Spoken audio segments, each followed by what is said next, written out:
अगला एग्जांपल क्या दिया हुआ है देखो, लिखा है कि 4 केजी द्रव्यमान वाले वस्तु का यानी m बराबर कितना दिया हुआ है 4 केजी। देखो एक ही क्वेश्चन को कई बार बनवा रहे हैं। 4 केजी द्रव्यमान वाले वस्तु को 2 मीटर पर सेकंड की दर से त्वरित करने के लिए आवश्यक बल क्या होगा, यानी a बराबर जो है वो 2 मीटर पर सेकंड स्क्वायर है।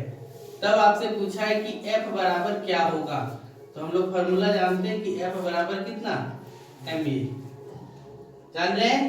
तो F बराबर कितना होगा 4 केजी गुने कितना 2 मीटर पर सेकंड स्क्वायर। तो F बराबर कितना 4 दूना 8 केजी मीटर पर सेकंड स्क्वायर, यानी F बराबर कितना 8 न्यूटन। कितना 8 न्यूटन है ना। आपसे पूछा है कि न्यूटन की गति का कौन सा नियम बल की परिभाषा देता है। तो बल की परिभाषा कौन देता है, पहला नियम है ना। न्यूटन की गति का पहला नियम क्या करता है, बल की परिभाषा देता है ना। दूसरा नियम क्या करता है, व्यंजक प्राप्त कर देता है कि बल कैसे निकालेंगे। तो समझ गए क्या। देखो क्या लिखा है, तो सुन लो। न्यूटन की गति के प्रथम नियम से हम लोग क्या करते हैं, क्या कहता है न्यूटन की गति का प्रथम नियम। तो देखो कि जो वस्तु विरामावस्था में है वह विरामावस्था में ही रहना चाहता है, जो गतिशील अवस्था में है वह क्या गतिशील अवस्था में ही रहना चाहता है, जब तक उस पर कोई बाह्य बल कार्यरत ना हो। अर्थात गति के प्रथम नियम से हम लोग जड़त्व का नियम भी प्राप्त करते हैं और बल की परिभाषा को भी प्राप्त करते हैं, है ना। जड़त्व मतलब क्या, जिसका जितना वजन वो अपने जगह से उठना नहीं चाहेगा, है ना, घसकना नहीं चाहेगा। वही लिखा है कि जड़त्व का गुण प्रत्येक वस्तु में पाया जाता है। छोटा से सुई से लेकर के बड़ा से जहाज में भी जड़त्व का गुण पाया जाता है। कोई अपने जगह से हिलना नहीं चाहता है ना। जड़त्व द्रव्यमान की माप होती है। जड़त्व क्या होती है, द्रव्यमान की माप होती है ना। अधिक द्रव्यमान वाली वस्तु का जड़त्व अधिक रहेगा और जो कम द्रव्यमान वाला है वस्तु उसका जड़त्व क्या रहेगा, कम रहेगा। यानी जैसे आपको 4 एग्जांपल दे दे, कार, बस, साइकिल और सुई, है ना। तो चारों में से एग्जांपल में कौन किसका जड़त्व अधिक होगा, तो किसका, बस का, क्योंकि बस का वजन क्या है, अधिक है ना।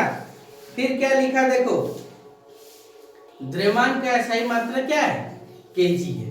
द्रव्यमान का SI मात्रा क्या है, केजी है ना।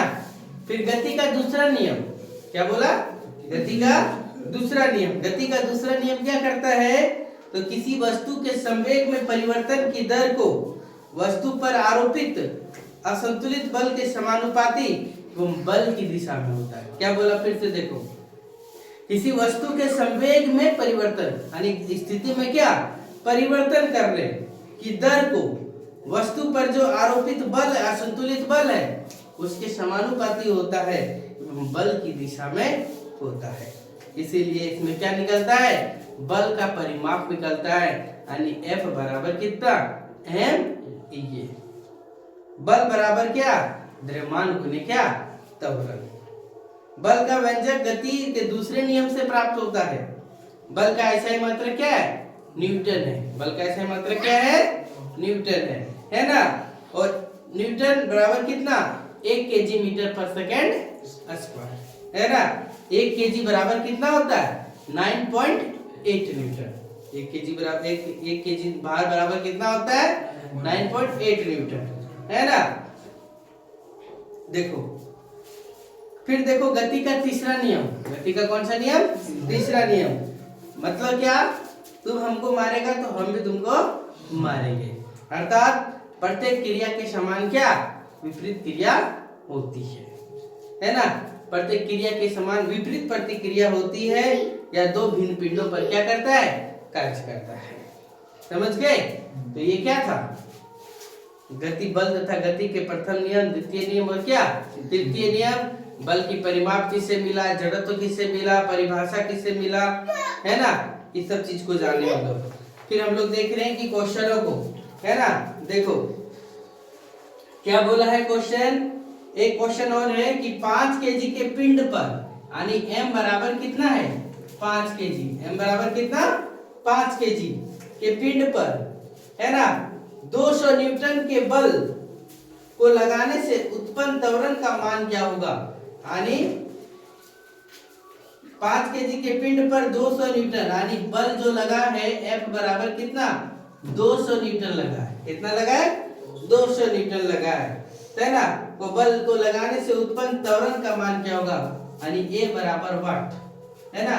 तो अब लोग क्या जानते हैं F बराबर कितना MA, F बराबर कितना MA।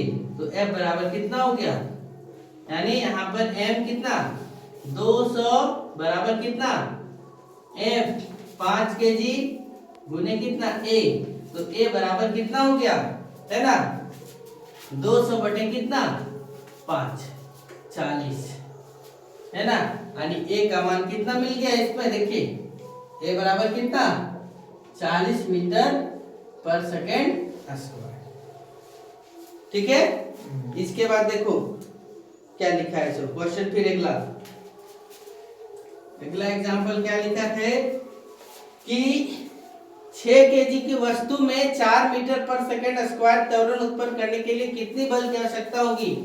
यानी वस्तु का वजन 6 केजी है ना। A बराबर 4 मीटर पर सेकेंड स्क्वायर। तो पूछा है कि F बराबर क्या होगा, F बराबर क्या होगा।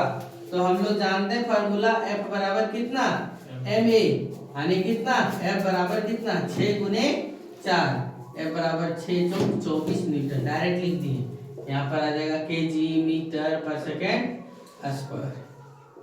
फिर एग्जांपल देखो क्या लिखा है। तो 1 केजी द्रव्यमान पर 1 न्यूटन का बल लगाने पर उत्पन्न त्वरण क्या होगा। यानी M बराबर 1 केजी है ना और बल भी कितना लगा है 1 न्यूटन। तो पूछा है कि A बराबर क्या होगा। तो हम लोग क्या जानते हैं F बराबर MA। तो A बराबर कितना F बटा M है ना। यानी A बराबर कितना 1 बटा 1। तो क्या हो जाएगा कट जाएगा तो कितना निकलेगा 1 मीटर पर सेकेंड स्क्वायर। यानी A का मान कितना 1 मीटर पर सेकेंड स्क्वायर आएगा। फिर अगला एग्जांपल देखो क्या लिखा है। 6 केजी की वस्तु पर 36 न्यूटन का बल लगाने से उत्पन्न त्वरण क्या होगा। यानी सब क्वेश्चन सेम है।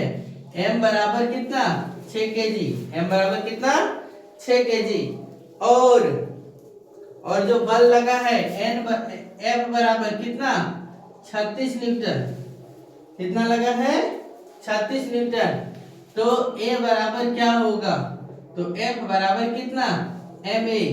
तो कितना होता है A बराबर कितना F बटा M। तो A बराबर 36 केजी मीटर पर सेकेंड स्क्वायर बटे कितना 6 केजी। केजी काट दो 6 छक 36। तो A बराबर कितना 6 मीटर पर सेकेंड स्क्वायर है। समझ गए क्या।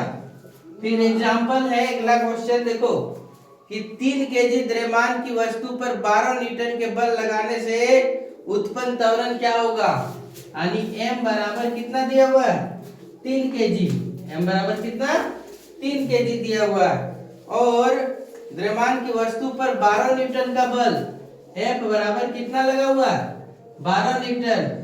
तो फिर सवाल किया कि A बराबर क्या होगा। सेम क्वेश्चन है सब।